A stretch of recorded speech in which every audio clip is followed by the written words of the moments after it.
Irmãos, vamos abrir a palavra de Deus, primeira carta de Paulo aos Coríntios, capítulo 4. Vamos hoje concluir esse capítulo 4, na nossa série de exposições nessa carta. Nós vamos ler do verso 14 até o final do capítulo 4, que é o verso 21. 1 Coríntios, capítulo 4, do versículo 14 até o versículo 21. Como nós sempre fazemos, eu peço que você permaneça com a sua Bíblia aberta. Vamos sempre recorrer ao texto. As nossas mensagens, elas são expositivas, então nós recorremos, de fato, às Escrituras, aquilo que está no texto. Diz assim a palavra de Deus, irmãos: Não vos escrevo estas coisas para vos envergonhar, pelo contrário, para vos admoestar como a filhos meus amados. Porque ainda que tivesseis milhares de preceptores em Cristo, não teríeis, contudo, muitos pais, pois eu, pelo Evangelho, vos gerei em Cristo Jesus. Admoesto-vos, portanto, a que sejais meus imitadores. Por esta causa vos mandei Timóteo, que é meu filho amado e fiel no Senhor, o qual vos lembrará os meus caminhos em Cristo Jesus, como por toda parte ensino em cada igreja. Alguns se ensoberbeceram como se eu não tivesse de ir ter convosco, mas em breve irei visitar-vos, se o Senhor quiser, e então conhecerei não a palavra, mas o poder dos ensoberbecidos. Porque o reino de Deus consiste não em palavras, mas em poder. Que preferis? Irei a vós outros com vara ou com amor e espírito de mansidão? Amém. Vamos orar, meus irmãos, pedindo a graça do Senhor sobre a nossa vida. Senhor Deus, nós nesse instante nos colocamos mais uma vez na Tua presença em oração, pedindo a Deus que Tu fales conosco através da Tua palavra, que ela mesma possa nos instruir, que o Teu Santo Espírito, ó Deus, possa aplicá-la ao nosso coração. Abre o nosso entendimento, ilumina, ó Deus, o nosso coração, a fim de que venhamos desvendar, compreender as verdades sagradas da Tua palavra. Muito mais do que isso, pedimos também o Teu auxílio, o auxílio do Teu Santo Espírito, para colocarmos tudo aquilo que a Tua palavra nos ensina em prática na nossa vida, no nosso dia a dia. Nós oramos assim, em nome do Senhor Jesus. Amém e amém. Meus irmãos, uma rápida introdução, antes de olharmos mais diretamente e objetivamente para o texto.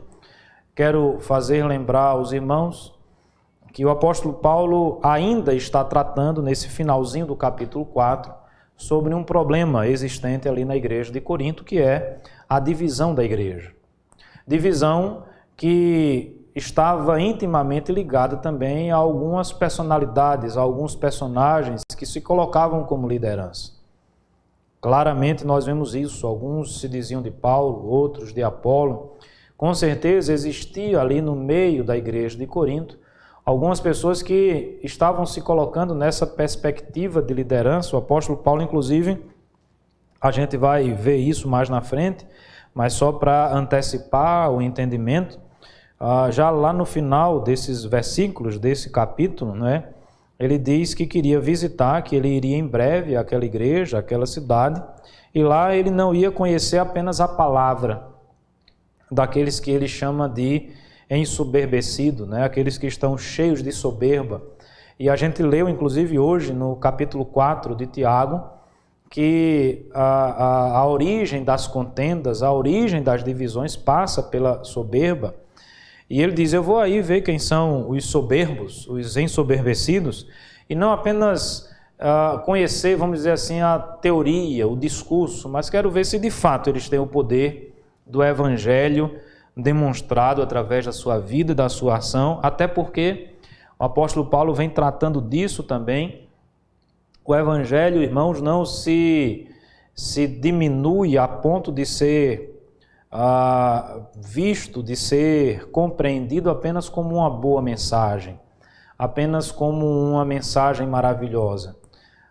O Evangelho é o poder de Deus agindo na vida e no coração das pessoas. Aqui ele usa mão, meus irmãos, da última, vamos dizer assim, da última metáfora, eu vou usar essa expressão. Ele já havia se colocado como mordomo e ele está colocando aqui todo o capítulo 4. Ele fala da liderança ou das lideranças da igreja, obviamente da sua própria vida enquanto apóstolo. Ele vai nos primeiros versículos falar que o ministro, né, o apóstolo, o servo de Deus, na linguagem mais nossa atual, o pastor é um mordomo, não é um dispenseiro, é aquele que administra algo que não é seu.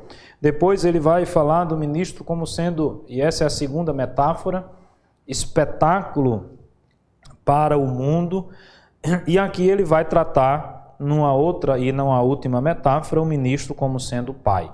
Veja que coisa interessante. A primeira metáfora, nós temos o ministro, a liderança da igreja, como sendo comparada a um mordomo, ao dispenseiro. E lá no versículo 2 diz que se requer dos dispenseiros que sejam fiéis. Eu vejo a figura do mordomo na perspectiva da relação do ministro com Deus. Ele administra o que é de Deus. A igreja não é dele, a igreja é de Deus. Ele deve ser fiel primeiramente a Deus. Ele nunca pode ser infiel a Deus. E não na perspectiva pastoral do ministro, da liderança, em relação a Deus, ele pode ser comparado a um mordomo, a um dispenseiro, aquele que toma conta da dispensa. Com relação ao ministro e à sociedade, principalmente ao mundo que não conhece a Deus, ao mundo pagão, como era a sociedade helênica, grega, romana, naquela circunstância, ele é espetáculo para o mundo. A palavra utilizada é teatro, né? E aí a gente vai ver que o mundo não compreende a figura daquele que é portador da mensagem do Evangelho, como também não compreende a própria mensagem do Evangelho. E aí eu tenho Deus como mordomo eu tenho o pastor, não é, o líder como mordomo na sua relação com Deus. Eu tenho o líder como espetáculo ao mundo na sua relação com a sociedade. E agora eu tenho o servo de Deus, o pastor, o ministro, como sendo pai na sua relação com a igreja, na sua relação com o próprio rebanho de Cristo, confiado a ele para o seu pastoreio. E é exatamente essa expressão agora que o apóstolo vai tratar, quando ele diz assim: não vos escrevo estas coisas para vos envergonhar. Eu estou lendo o verso 14. Pelo contrário, para vos admoestar como a filhos meus amados. Vejamos então, irmãos, que o apóstolo aqui se coloca como o pai espiritual daquela igreja ali em Corinto. Inclusive ele diz assim: porque ainda que tivesseis milhares de preceptores, a palavra original aqui, preceptores, é muito interessante para o nosso entendimento, não é? É pedagogo, de onde se origina hoje a palavra utilizada, pedagogo.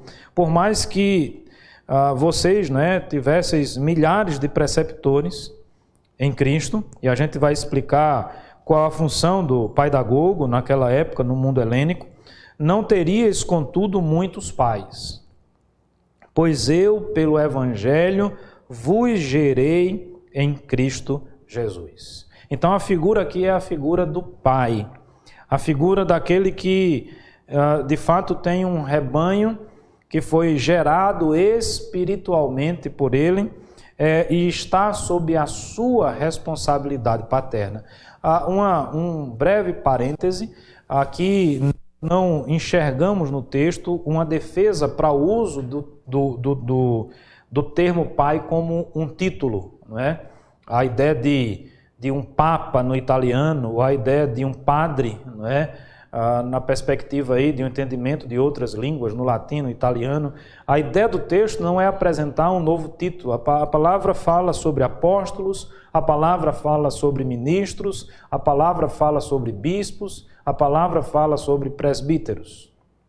Mas, em relação no que diz respeito, no tocante à relação do pastor com a sua igreja, do bispo com a sua igreja, do presbítero com a sua igreja, do ministro com a sua igreja, do apóstolo com a sua igreja, ele pode ser comparado metaforicamente a essa figura do Pai, que não é o título aqui defendido pelo apóstolo, que deve ser aplicado a quem quer que seja, mas é tão somente uma figura que vai nos fazer entender e compreender algumas características que o pastor deve possuir nessa sua relação com a igreja. Pai, aquele que gerou espiritualmente, é o que o apóstolo Paulo diz. E a primeira característica que eu gostaria de observar desse pai, desse ministro, como o pai aqui descrito, não é, pelo apóstolo Paulo, é que ele tem como característica admoestar. É isso que diz o verso 14. Veja comigo, não vos escrevo estas coisas para vos envergonhar, pelo contrário, para vos admoestar. O objetivo do apóstolo Paulo, escrevendo à igreja de Corinto, aos seus filhos na fé, que estavam se desgarrando dos caminhos do Senhor, que estavam sendo soberbos, que estavam produzindo divisão dentro da igreja, que estavam seguindo outras doutrinas, que não estavam compreendendo o verdadeiro evangelho, ou se desviando desse evangelho, esquecendo que o evangelho é o poder de Deus, que estavam talvez ludibriados com as filosofias e cosmovisões da sua época, esquecendo que o evangelho é o poder de Deus aplicado na vida das pessoas. O apóstolo, então, traz a ideia de que, como um bom pai, ele tem como objetivo admoestar aqueles irmãos da igreja de Corinto. Mas um bom pai, um bom ministro, deve admoestar, meus irmãos, em amor. Essa característica, ela vem junto da ideia da admoestação. A própria expressão inicial, aí do verso 14, nos ensina isso. Quando ele diz assim, olha, eu escrevi essas coisas, não foi com o objetivo de envergonhar vocês.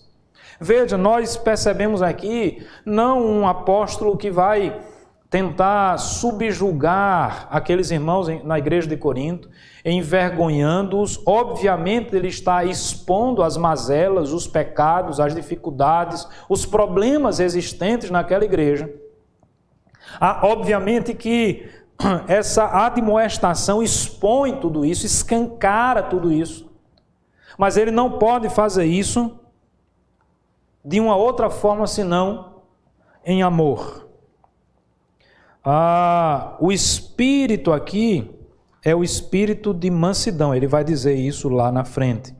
Ele os tem como filhos que são amados. É a admoestação que visa a educação, é a admoestação que visa corrigir o prumo, é a admoestação que visa confrontar o erro. Mas essa admoestação, por mais que ela seja firme, e deve ser firme, principalmente na firmeza da verdade de Deus, ela não pode ser motivo para agirmos com falta de amor, com falta de misericórdia, com falta de mansidão. Porque uma das características do ministro de Deus deve ser ele um possuidor dos frutos do Espírito ou do fruto do Espírito, que se revela também na longanimidade, que se revela também na paciência, que se revela também numa atitude amorosa. Mas é preciso admoestar para que aquela igreja cresça. Veja, aqueles irmãos, e Paulo já tinha dito isso, são como crianças, meninos, que não conseguem suportar um alimento mais sólido, que continuam no leite materno.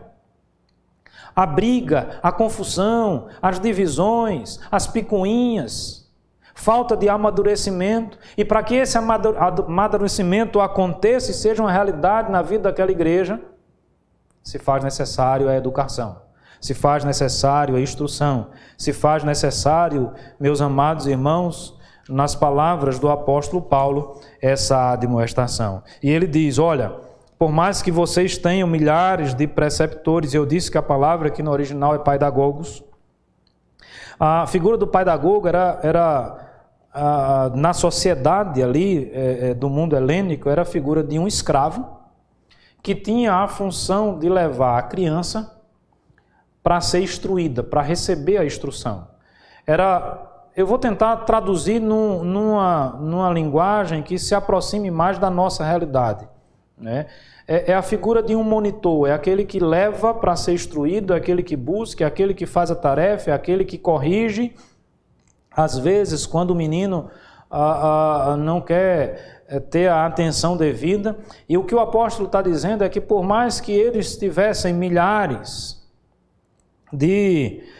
na linguagem aqui, na tradução que nós temos, preceptores ou paidagogos, né? Milhares de pessoas que estariam fazendo essa ponte entre a instrução e o instruído, né? Fazendo esse caminho, ele, o apóstolo Paulo, era o pai espiritual daquelas pessoas. A verdadeira instrução vinha dele. O pedagogo simplesmente se torna, vamos dizer assim, o caminho para que aquela criança chegasse até a instrução. Em última instância, meus amados irmãos, a instrução, ela repousa na figura do pai. E essa instrução jamais pode ser terceirizada. Essa instrução jamais pode ser colocada numa outra instância que não seja a instância paterna.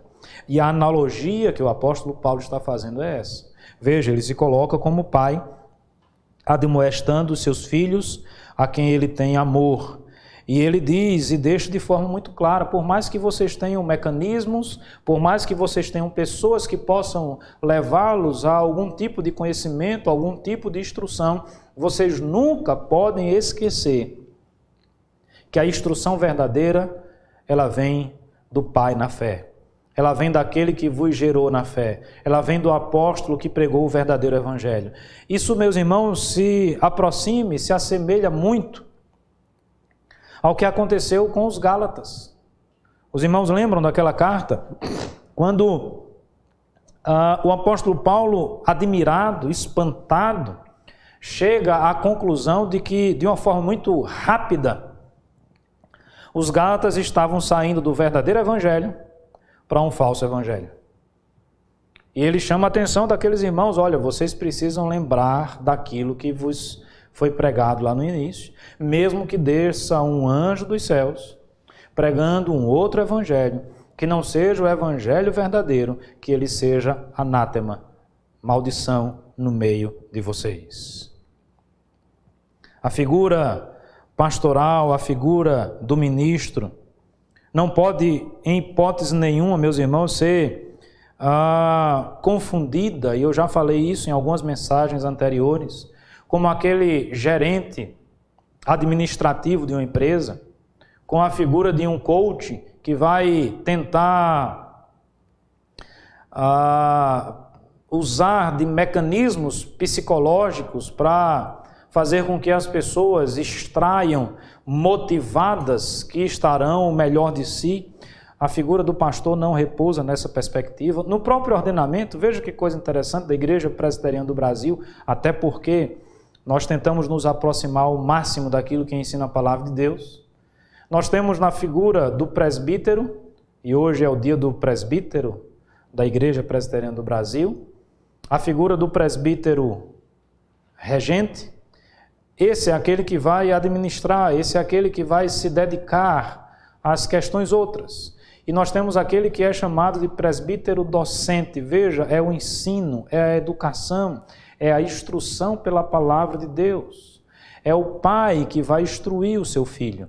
É aquele que, em última instância, é responsável por ministrar a verdade de Deus à sua igreja. De modo, meus irmãos, que o pastor não pode ser confundido com outra figura, senão com a figura daquele que é o portador da verdadeira palavra de Deus. E, obviamente, ele como, e na figura lá atrás do início do capítulo, como um dispenseiro e um mordomo, né, um dispenseiro da multiforme graça de Deus, ele tem que se manter fiel à palavra. Ele tem que se manter fiel ao dono da dispensa. Ele não pode ceder às pressões humanas, ele não pode pregar aquilo que o povo quer ouvir, ele precisa pregar e ensinar aquilo que Deus determina que ele pregue, que ele fale e que ele ensina. Senão o povo não vai ser admoestado, senão o povo não vai ser confrontado, senão o povo não vai amadurecer, senão o povo e a igreja vai continuar tomando o leite materno. Não vai estar ainda preparada para um alimento mais sólido. Nós não podemos imaginar a figura de um servo de Deus, de um ministro, de um apóstolo, de um pastor, de um presbítero, seja a nomenclatura que nós porventura usemos, meus irmãos, como um empregado de uma empresa, sob nenhum aspecto. Você que é pai, que está me ouvindo, eu pergunto, você é um empregado da sua casa? Você deve fazer todos os gostos e todas as vontades dos seus filhos, como um empregado fiel ao seu patrão?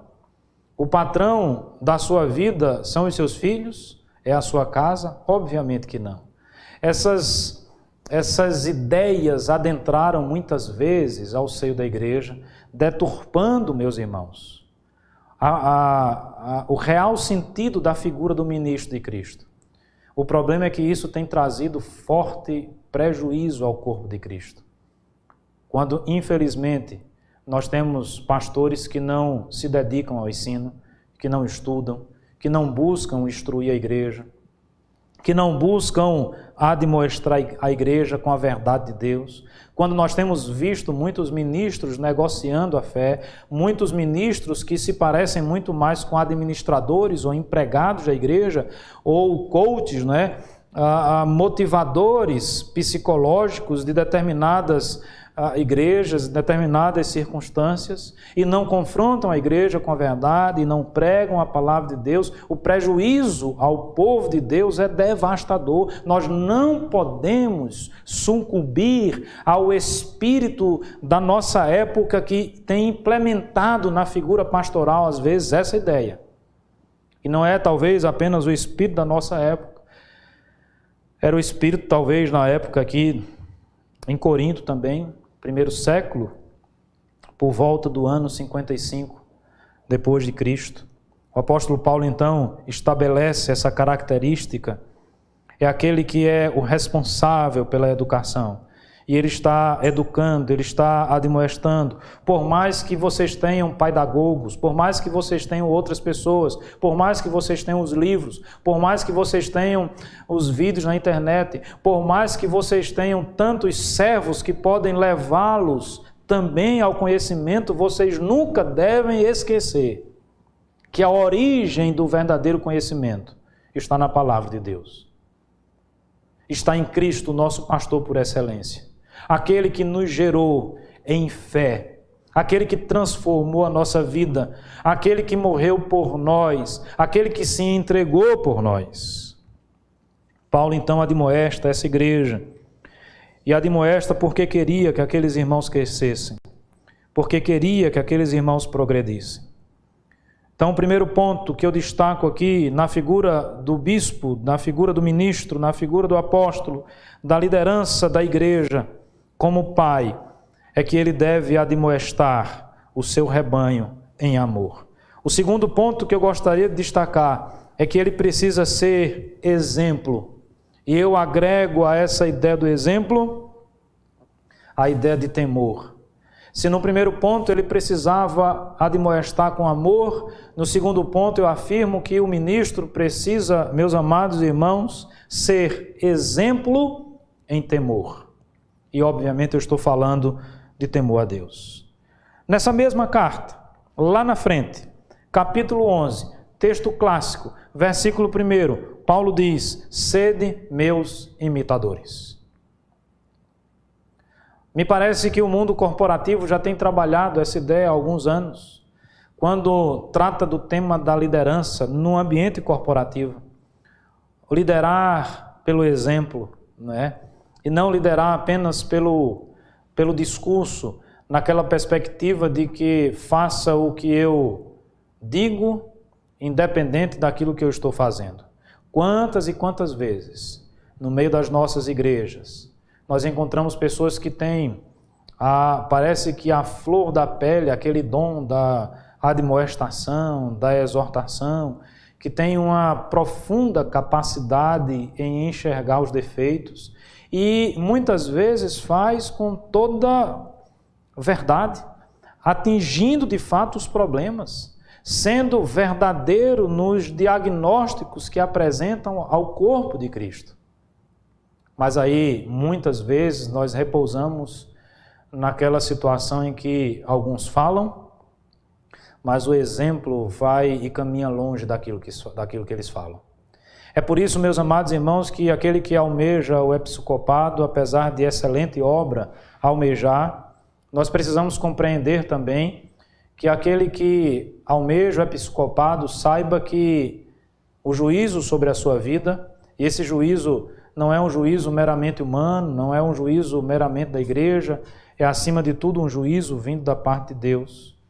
O juízo sobre ele será um juízo muito mais pesado, dobrado. O pastor precisa ser exemplo. O ministro precisa ser exemplo de conduta, de ética. O apóstolo Paulo, de uma forma ousada, ele diz: sede meus imitadores. Mas tem um ponto que a gente precisa aqui enfatizar bastante para os irmãos nessa noite. O apóstolo não disse apenas sede meus imitadores. Ele foi além. A referência não é o apóstolo.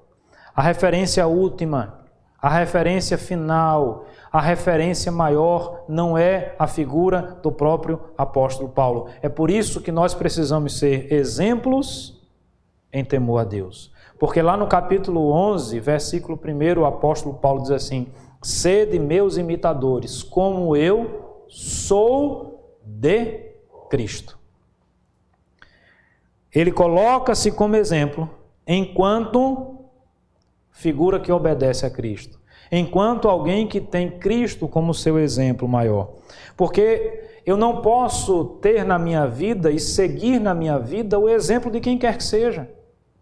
O exemplo que vale a pena, o exemplo que é o alvo, o objetivo da nossa vida, meus irmãos, é seguir a Cristo. Veja, o grande objetivo no que diz respeito à ética, no que diz respeito ao comportamento, no que diz respeito à nossa vivência cristã nessa vida, é que sejamos todos nós mais parecidos a Cristo. Será que as pessoas podem olhar para mim, para você e dizer: fulano é parecido com Cristo? Eu conheço algumas pessoas que se parecem muito com Cristo. Eu conheço algumas pessoas que, depois de algum tempo de convivência, nós conseguimos perceber essa sinceridade, essa piedade. E eu falo isso, meus irmãos, com muito tremor e temor no meu coração, porque eu sei que eu sou um ministro da palavra. Eu sei que eu sou exemplo para muitas pessoas. E que Deus me dê a graça, me conceda a graça de ser esse exemplo a partir do momento em que eu também me espelhar em Cristo. A partir do momento em que eu também tiver Cristo como o alvo a ser atingido na minha vida espiritual. Mas eu queria falar para você que me escuta, que é homem, que é casado, que tem filhos. Você também é o exemplo dentro da sua casa e deve ser um exemplo dentro da sua casa. Já parou para perceber como os nossos filhos nos imitam? Às vezes um jeito de andar, a forma de falar, não é? Seja uma coisa boa, seja uma falha. É impressionante como os nossos filhos buscam em nós a imagem a ser seguida. E aí eu pergunto, qual é a imagem minha e sua? E aí eu fujo um pouco agora da figura pastoral e apresento isso para todos os cristãos, para todos os servos, porque todos nós precisamos ser sal e luz no mundo. Eu pergunto, será que as pessoas, ao olharem para nós, podem dizer: fulano se parece com Cristo? Minha irmã, será que seu marido, quando olhar para você, vai dizer assim, como esposa, como mãe, como serva de Deus, fulana, não é? Você se parece com Cristo. Meu irmão, sua esposa pode dizer isso. Seus filhos podem dizer isso. Será que os nossos colegas de trabalho, repartição pública ou trabalho particular, olham para nós, enxergam a nós e podem afirmar que nós nos parecemos com Cristo? Cristo é pregado, Cristo é anunciado, a ética cristã faz parte do nosso cotidiano, da nossa vida, das nossas práticas. A educação, meus irmãos, ela passa necessariamente pelo exemplo. É impressionante. Esses dias eu estava passando rapidamente na frente da televisão, lá na casa de minha mãe, e eu vi que, eu não vi a matéria, mas que uma família em algum lugar, acho que do Brasil mesmo, eu vi muito rapidamente, mais de 10 pessoas tinham sido presas. Não sei por quê. A razão, o motivo, se é justo, se não é justo, mas, enfim, às vezes existem famílias que são famílias, todas elas constituídas de pessoas complicadas, né? Ou bandidos, ou fora da lei, parecendo aqueles irmãos Metralha, irmãos Metralha, né? Os irmãos Metralha, né? Toda uma família de bandido. Porque parece que o pai e a mãe ensinou essa ética, essa postura. O que é que seu pai ensinou a você? O que é que você tem ensinado aos seus filhos? O que é que nós temos ensinado aos nossos filhos? Nós, enquanto crentes, enquanto servos de Deus, nós precisamos entender, meus amados irmãos, que nós somos exemplo. E que nós possamos ser exemplo tendo o temor de Deus no nosso coração. Que nós possamos ser exemplo tendo o exemplo maior de Cristo Jesus como sendo o alvo, o objetivo que devemos perseguir na nossa vida. Somos falhos, somos pecadores, mas até nas nossas falhas, até quando errarmos, até quando pecarmos, até quando fizermos aquilo que é errado, precisamos ser exemplo também para as pessoas que estão ao nosso lado.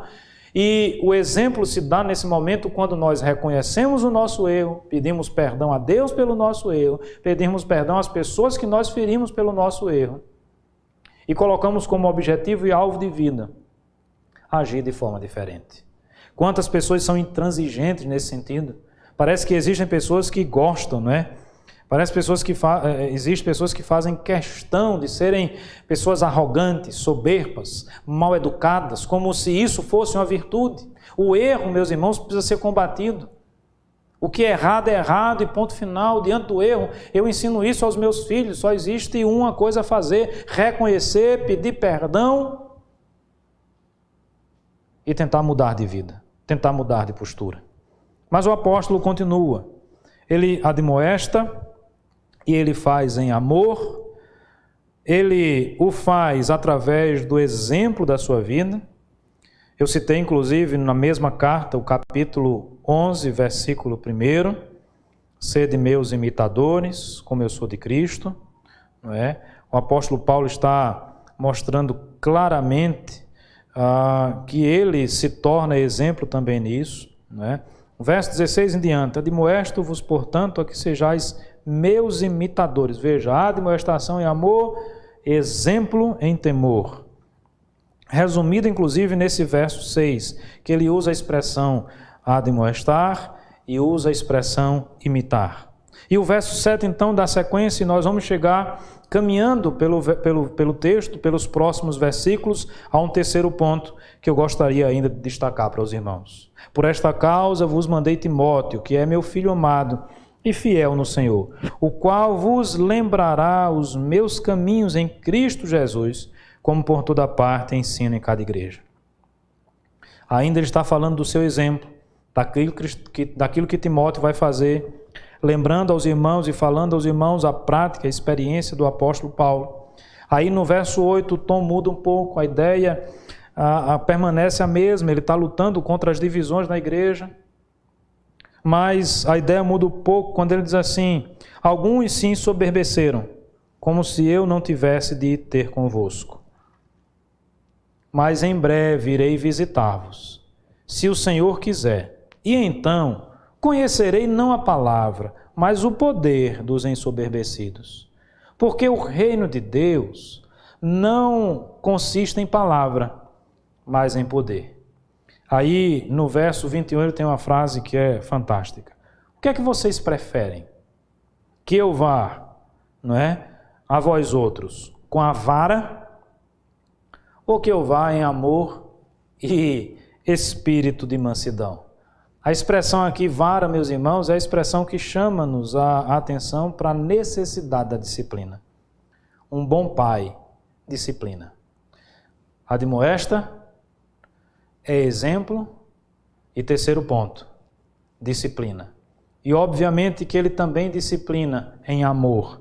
A expressão continua sendo a mesma, com amor e espírito de mansidão. Mas a vara está presente, a disciplina está presente. A vara simboliza aqui essa disciplina do apóstolo Paulo, não é? Havia perturbadores naquela igreja, haviam pessoas soberbas naquela igreja, haviam pessoas que estavam causando divisões dentro daquela igreja, confusão dentro daquela igreja, mal-estar dentro daquela igreja. E muito mais do que isso, no próximo capítulo nós vamos ver que existia pecados dentro daquela igreja que não estavam sendo tratados. A imoralidade estava crescendo ali na igreja de Corinto. O apóstolo Paulo diz que enquanto ministro do Senhor, cabia a ele também essa responsabilidade de admoestar, de ser exemplo, mas também de disciplinar aquela igreja. Uma das marcas fundamentais de uma igreja verdadeira, meus amados irmãos, é a disciplina. E como nós falhamos nisso? Eu confesso aqui os meus pecados diante dos meus irmãos. Nós precisamos levar mais a sério a disciplina. Tem um provérbio que eu acho fantástico, é o provérbio que está lá no capítulo 12, versículo 1, diz assim: quem ama a disciplina ama o conhecimento, mas o que aborrece a repreensão é estúpido.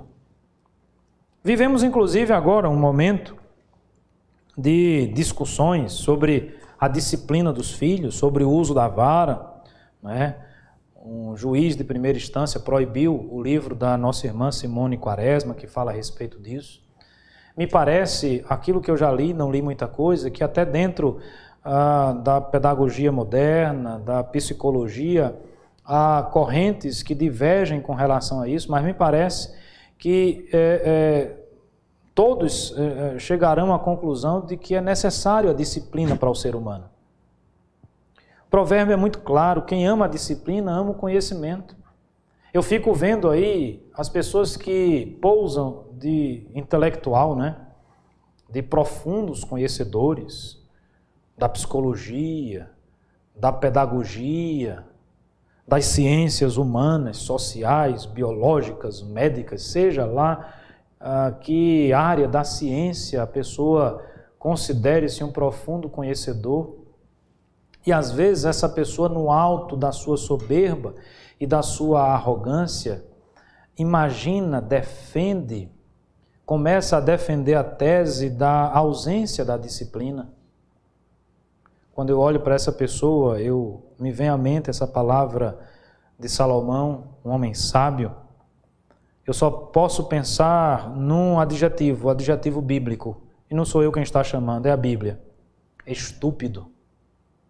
Poderíamos usar tolo, imbecil, dentre outros adjetivos que denotam a falta de conhecimento, a falta de instrução. São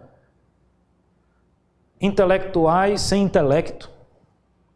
São conhecedores sem conhecimento. São cientistas sem ciência. São psicólogos sem psicologia. São pedagogos sem pedagogia, que infelizmente não percebem e não enxergam a necessidade na disciplina da vida humana. Não precisa, meus amados irmãos, ir muito longe não, basta olhar para a minha vida e para a sua vida. Alguém chega a algum lugar sem disciplina? Faça o seguinte: a partir de hoje só durma. A partir de hoje decida viver a sua vida sem levantar na hora que você precisa levantar, sem ter a disciplina para ir trabalhar, sem ter a disciplina para fazer aquilo que você fazer. Faça o seguinte: a partir de hoje, viva a sua vida seguindo simplesmente os impulsos do seu coração. para ver onde você vai chegar. Os exemplos da história, os nossos exemplos pessoais, mostram que aqueles que vivem dessa forma não chegam a bons lugares. E é isso que eu devo ensinar ao meu filho? É isso que eu devo dizer ao meu filho? Olha, meu filho, faça o que você quiser. Aqui não há disciplina. É isso que nós devemos ter como uma verdade dentro do corpo de Cristo, da igreja de Cristo. Irmãos, aonde abundou o pecado, superabundou a graça. Quantos profetas de Satanás têm se valido do nome, da notoriedade e pregado absurdos como esse? Pessoas defendendo o indefensável, pessoas defendendo aquilo que é contrário à palavra de Deus. Obviamente a salvação é pela graça. Eu acho que a Igreja Reformada é uma das igrejas que mais prega sobre isso. É uma das nossas grandes bandeiras teológicas. Mas nós não somos signitários de uma graça barata, nas palavras de Dietrich Bonhoeffer. Uma graça que não pressupõe o arrependimento. Uma graça que não transforma a vida das pessoas. Uma graça que não estabelece a disciplina cristã em sempre querer obedecer às leis de Deus. Quem não quer obedecer à lei de Deus é alguém que ainda não conhece o poder da graça. A graça nos constrange a querer fazer a vontade de Deus. Mas é um bom constrangimento. Mesmo sabendo que eu não vou fazer a vontade de Deus 100%, mesmo sabendo que eu vou errar. Hoje pela manhã nós estudamos a respeito de Elias, um dos maiores profetas de Israel. Elias também pecou, meus irmãos. Elias também errou. Elias também andou de forma equivocada. Elias também desobedeceu a palavra de Deus. Em vez de ficar ali para ser o profeta daquele povo, ele decide fugir. Ele começa a ter mais medo dos homens do que medo de Deus. Elias, ele desiste da própria vida. Mas em todos os momentos a graça de Deus continua agindo na vida de Elias. Se porventura hoje eu e você, amanhã eu e você cairmos, errarmos, nós necessitamos da disciplina. Mas a disciplina de Deus, meus irmãos, não é algo condenatório. A disciplina de Deus, ela é fruto da sua graça. Quando um pai disciplina um filho, ele não o faz porque quer ver o seu filho ruim. Ele não o faz porque quer destruir a vida do seu filho. Ah, pastor, mas existem alguns que exageram. É exceção a regra. Eu não estou falando da exceção, é mais um pecador. Sobre esse também a disciplina de Deus deve ser exercida. Seja na forma da disciplina eclesiástica, seja na forma da disciplina das leis dos homens. Eu não tenho nenhuma dificuldade com relação a isso. O que eu não posso é defender a ausência da disciplina, seja dentro da família, seja dentro da igreja. Nós temos visto um mundo que tem crescido num processo de anarquia, num processo de rebeldia contra as verdades absolutas de Deus. Na sociedade do direito que nós vivemos, onde todos se arrogam sempre aquela ideia de exigir os seus direitos, tem sido difícil exercer a disciplina. Na sociedade em que as pessoas se tornaram muito melindrosas, né? A gente tem algumas expressões para isso, né? Aquela pessoa dodói, tocou já dói, ou na expressão mais da internet, não é? Então veja, no mundo que essas coisas têm se tornado a regra, a disciplina tem sido cada vez mais difícil de ser exercida, o que será um grande problema para a nossa vida e principalmente para as gerações futuras. Você imagina um mundo sem disciplina? O servo de Deus, o pastor da igreja, o bispo, o apóstolo, é alguém que admoesta com amor, é alguém que é exemplo em temor a Deus e é alguém que procura disciplinar. Também é amor, com mansidão de espírito. Seja através do confronto da exposição da palavra de Deus, seja através da verdade de Deus pregada e exposta, seja através de uma conversa, seja através de uma disciplina mais efetiva, e aí pensando na Igreja Presbiteriana do Brasil, nos termos do nosso Código de Disciplina. Nós fechamos esse capítulo 4, que muito nos ensina a respeito da figura do pastor, do ministro, do servo de Deus, fazendo um contraponto entre aquelas lideranças que estavam surgindo na igreja de Corinto e produziram divisão pela vaidade, pela soberba, por não obedecerem o verdadeiro evangelho. E o apóstolo Paulo se colocando como exemplo a ser seguido, porque seguia a Cristo, porque tinha Cristo como exemplo maior da sua vida. Que essas palavras possam falar conosco nessa noite, nos instruir, nos ensinar, para que todos nós possamos crescer, para que a igreja de Cristo possa amadurecer, para que, se porventura existe alguém que me escuta nesse momento que ainda está apegado ao leite, que você possa, meu irmão, mudar a fase, não é? Transpor de fase, que você esteja preparado para o alimento mais sólido. Que Deus nos abençoe a todos nós. Amém.